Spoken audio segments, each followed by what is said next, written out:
What's going on, everybody? Welcome to After Prison Show, and today I've got something really special for you. I actually just got reacquainted with an old prison buddy of mine. This is something that you guys have wanted to see here. Joe, go interview some of your old prison buddies. And here with me today is one such guy who, well, he was a prison buddy of mine. And his name is Dave. What's up, Joe? Hey, how you doing, man? Thank you for being here. I ain't got nothing else to do right now. Me neither, man. So I'm glad you're spending your Saturday afternoon with me filming this video.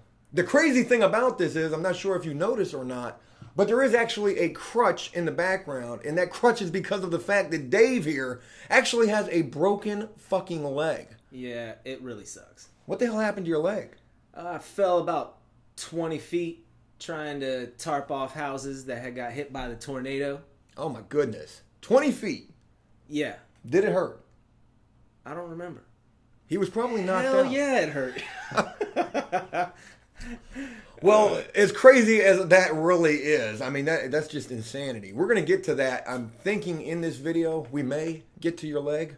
But what I want to do is I want to spend some time talking about what it was like while we were locked up. During the 7 years that I just served in prison, I met Dave here on 2 separate occasions at 2 different prisons. Yeah. You say that like that was not a good thing. Like, meeting me at prison wasn't that good of a thing. Shoot, you were my first real love. What? That's not making it in the video. You were my first friend at the road camp when I came to Halifax. Now, you say the road camp. What exactly was the road camp that we were at? Like, if for people who don't know what a road camp is, explain to them what this prison was like. It was a slave camp. We worked for cents on the dollar. How much cents on the dollar? My first job was 35 cents an hour. 35 cents an hour? You were killing it then, because my first job was 17. Yeah, I was out on the road. We were working for. We was working, boss. We was working, boss. We were out on the roads working for VDOT, chopping trees down and hauling them into the woods. Virginia Department of Transportation. Yeah, ain't that something? Working with a bunch of prisoners. Yeah, with a shotgun pointed at you the whole time you're out there. Almost like they were on horseback, except there were no horses. They were just out there standing around with these guns. Yeah. Ready to shoot at any given sign of you about to run. The first trip out, they told me, if you go somewhere, we won't hesitate to shoot at you. I want to give the audience a sense of what I was like in prison. He was a funny guy. Was I? Yeah, you were definitely a funny guy. You know, it's not always the greatest thing in the world to be a funny guy in prison, because prison really isn't that funny of a place to be.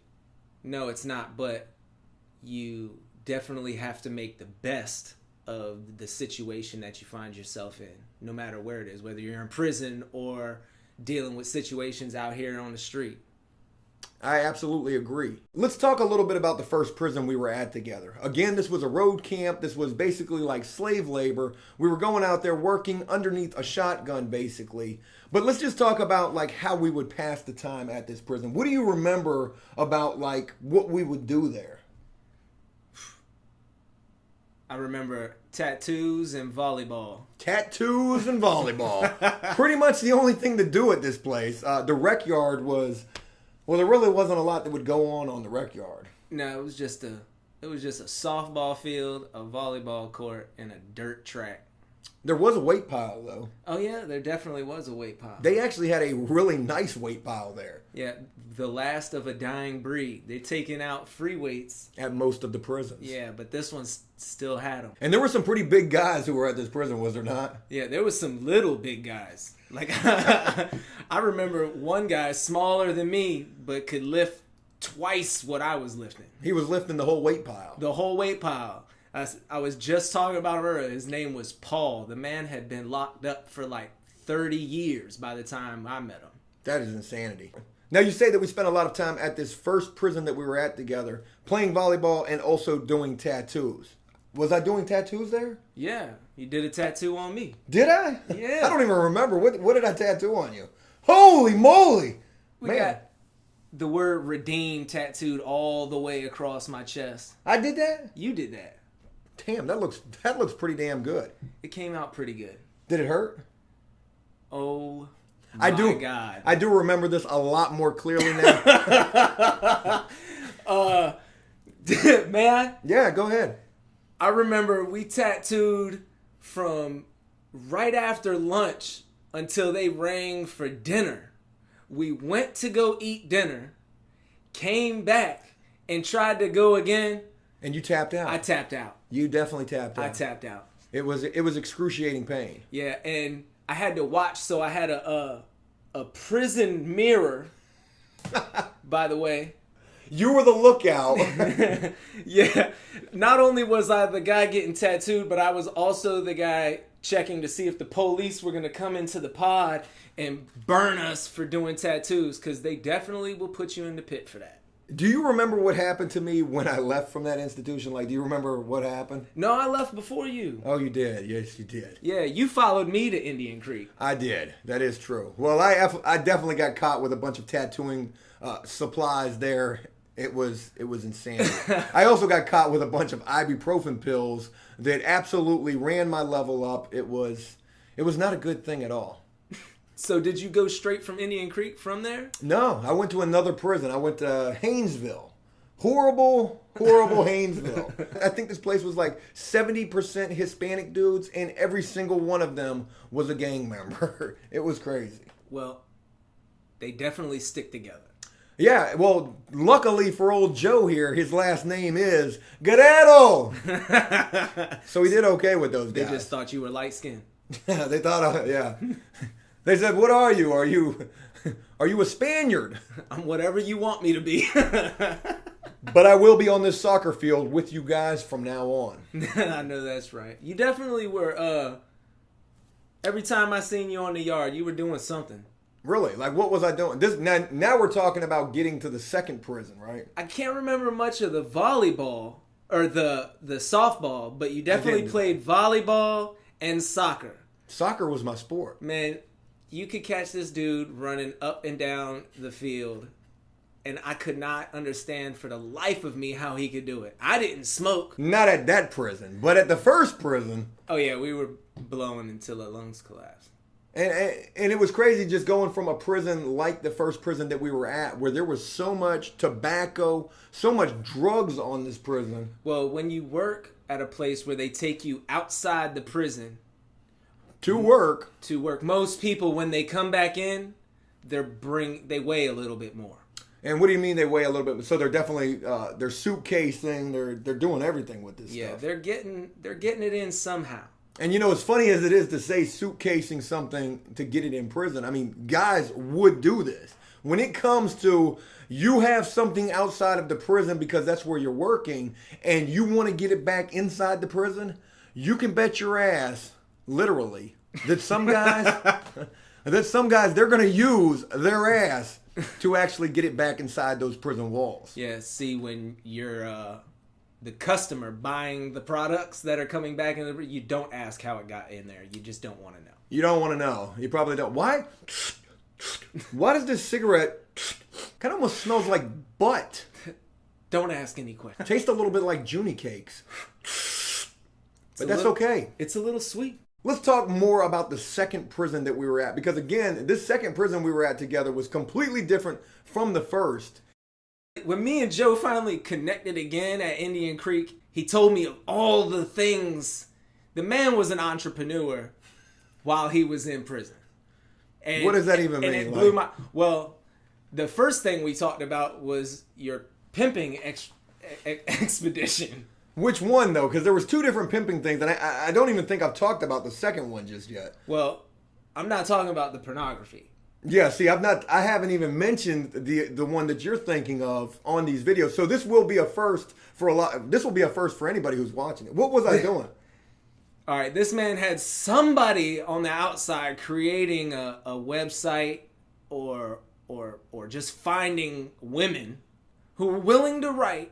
Craigslist. Oh, well, everybody knows how Craigslist works. So he was finding women that would write prisoners, and not only write them, but do the whole bid. Phone calls, pictures, money, and he was selling their names and their addresses and hooking them up with other prisoners for a profit. That is not how it went at all. But it's okay because nobody really knew how I was doing this because, again, you know, as a person trying to run, as a prisoner trying to run some type of a business in prison, you never give away the details of how it all works. Or everybody would be doing it. Or everybody would be trying to do it. You're right. Or you'll get in trouble for it. Or somebody will tell on you. Absolutely. I did have somebody on the outside who would actually place ads on Craigslist for other prisoners. These prisoners would give me pictures of themselves. They would write up a little biography about them. Hey, I'm a former astronaut, currently locked up. It's all a big misunderstanding. I used to work for NASA. I mean, these guys would say anything. Yes, they would. It would get posted on Craigslist. They would pay me to have these ads posted for them. And I would be like Casanova, the guy who would make the love connections, basically. And a lot of these guys, they actually got girls to write them by placing these ads and paying me to help them get these ads placed. But again, this was the first real prison business that I had, was actually helping to get guys pen pals. Yeah, it's lonely in prison. It's lonely in the free world, too, because I'm fucking lonely right now. Well, I'm here. That doesn't help. You don't have the gina. No, definitely don't have the gina.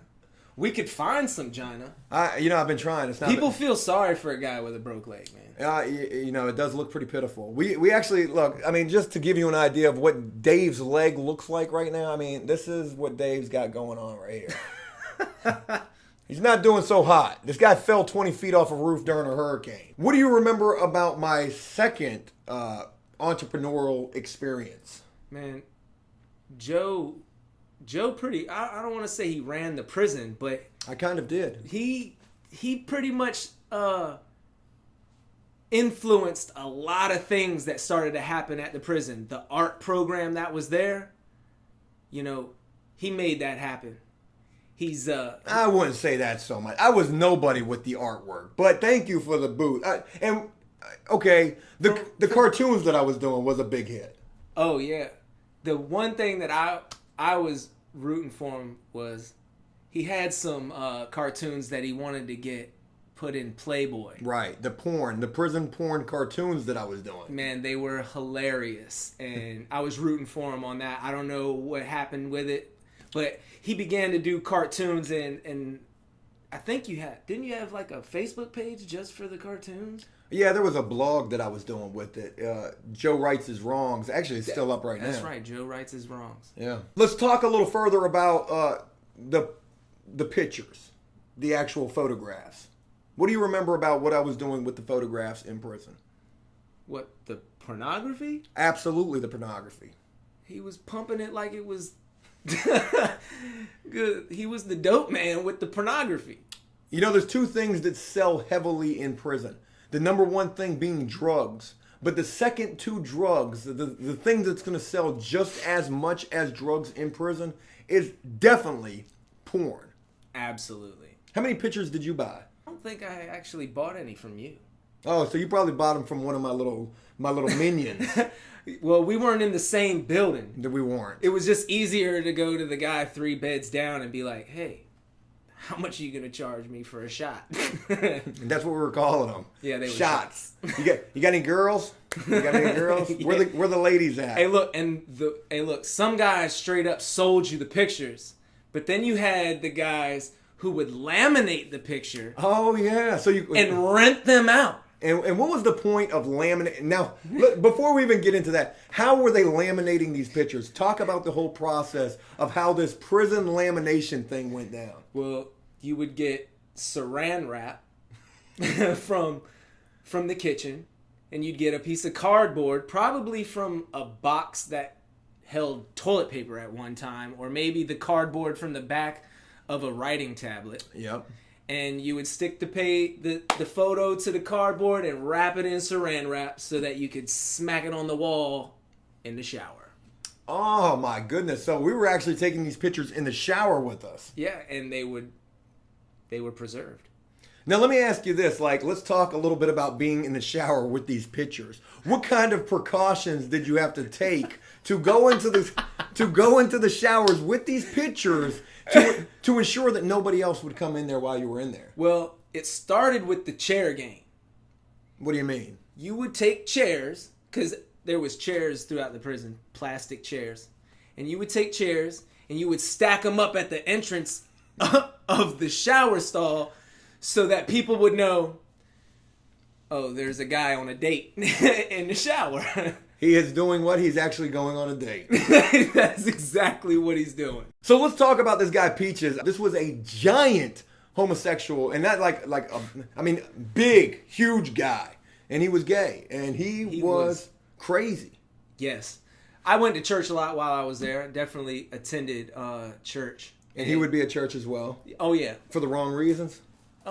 It depended on what day of the week it was. Because I do remember a situation that transpired where they actually got caught in a bathroom by the church. Yep. Some gay guys came to service because they were in different buildings.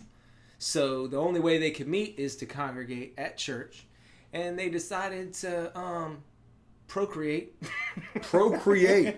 Wow. What a choice. Or try to procreate. They were trying to have a baby in prison? Is that yes, they were trying to have a baby. Oh! One day at Bible study, the man Peaches, even though... The myth, the legend. Even though he called himself her. He was a big her. In his mind, he was a her. There's nothing wrong with being gay, by the way. I have no problem with anyone who, chooses that lifestyle. I don't know if you choose that lifestyle. Do you choose it? I think you choose it. But you know what? Maybe you're born that way. I mean, who knows? It's a whole different topic for a whole different If you're video. born that way, I don't know, because I wasn't born that way. I like the vagina. I like the vagina as well. So, yeah. But, again, let's just talk. We're completely off track here. What happened with you and Peaches? So, one day at Bible study, the man stands up and he talks about how he wants to change, and he knows that the way he's living isn't right. I immediately thought he was talking about being gay. He was talking about something else entirely. Must have, because I approached him later on that day. He was in the same building as I was. I approached him later on that day. I said, man, if you're trying to change, maybe just take baby steps. Maybe just stop wearing makeup. Now, what kind of makeup would he wear? Because you can't buy makeup in prison. He would wear candy. What? What do you mean candy? Like he would get an M&M wet and rub it on his lips until his lips change color. So he's walking around with blue M&M paint on his lips. On his lips, on his eyes. The man drew on the craziest eyebrows I had ever seen in my entire life. With M&Ms. Yes, with M&Ms. That is insanity. So what exactly happened? How did the whole beef between you and Peaches happen? Well, when I told him he should probably stop wearing makeup. He didn't like that at all. No, the man stood up. And he towered you. Yeah, and it scared me. Because you thought in your mind, here we go, Dave's probably about to get beat up by Peaches. See, and this is the thing that sucks about getting into a physical altercation with a homosexual. Number one. In prison. In prison, or anywhere for that matter. Being a heterosexual male, you would feel like I should be able to take on a gay guy. I don't know why you would feel that way, but we naturally do for some reason. And if you get beat up by a gay person in prison, it's very humiliating. Not only is it humiliating, there's going to be a shit ton of problems, a whole shitstorm. It's probably going to brew behind this. Everyone in prison is going to think that you're some sort of a chump. Absolutely. So what happened when he stood up? You probably immediately said, let's just go ahead and settle this like adults. I was like, whoa, Peaches, calm down, man. This does not have to go. Hey, you're taking this completely out of proportion. You're taking this completely out of proportion. Can you see me down here? This is what they call it. I immediately copped a plea. You copped a plea, which means you took a plea bargain in this case that you had gotten yourself into with Peaches. Yeah, I had to totally explain my way out of this. And what was the plea deal for? Plead guilty to the fact that you know you can't beat Peaches. Yeah, I was like, look, there's no reason for us to fight. We already know what's going to happen. You're gonna destroy me, and I'm gonna be humiliated. Yeah. Now, what was Peach's response when you began to cop a plea? He actually began to calm down. But he was still a little agitated at the fact. Was he being loud? Oh yeah, he was trying to draw attention to the situation, which was already becoming more and more uncomfortable, I imagine. Yeah, nobody likes to get yelled at by a grown man, let alone one that wears makeup. M&Ms. So you were able to diffuse this situation, basically. Yeah. Was that humiliating in itself, having to back down from this person? Well, I don't want to say that I backed down. I didn't really cower or back down. I mean, I'm going to be honest with you here. Had it been me and I was in that situation, I wouldn't know how to approach that either. So I got to say, there would be a good chance that old Joe, he may very well have copped a plea too. Oh, the truth is I backed down. But to save face, I did it kind of loudly and aggressive. Does that make sense? Yeah, because you didn't want everybody who was already paying attention to this situation to look at you like you were copping a plea. Yeah, it was sort of like. How exactly did you do this, though? I'm just trying I was kind of like poke my chest out a little bit and just, I ain't no bitch, but I don't want to fight you. That's kind of how it came out. Well, it's completely understandable, but it's crazy that you bring up Peaches because I'm not even sure I've talked about Peaches. If I have talked about Peaches, it's probably been just in one brief thing here on After Prison Show. But by you bringing up this person, Peaches, I'm reminded of a situation very similar to yours where him and another prisoner got into an altercation. This was a smaller guy. And Peaches literally grabbed this guy up and literally slung him across the freaking housing unit. It was the craziest damn thing in the world. This prisoner actually had to go to the COs, go to the prison guards, and say, hey, look, you have got to get me out of here because I'm having problems with Peaches. Can you imagine having to do that? A freaking gorilla. He was massive. While we are on the subject of Peaches, let's talk about what do you remember about Peaches on the rec yard?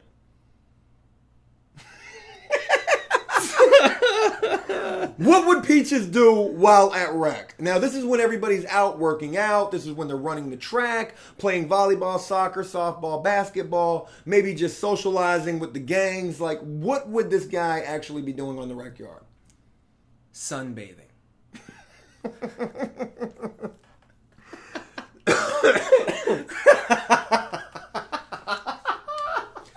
He did a lot worse out there than actually sunbathing, but it is true you would have these guys in prison who would sunbathe. Look, the man, I've seen him laid up with his boyfriends. Having a picnic? Having a picnic. That's what I used to call it. Oh, look, they're on a date.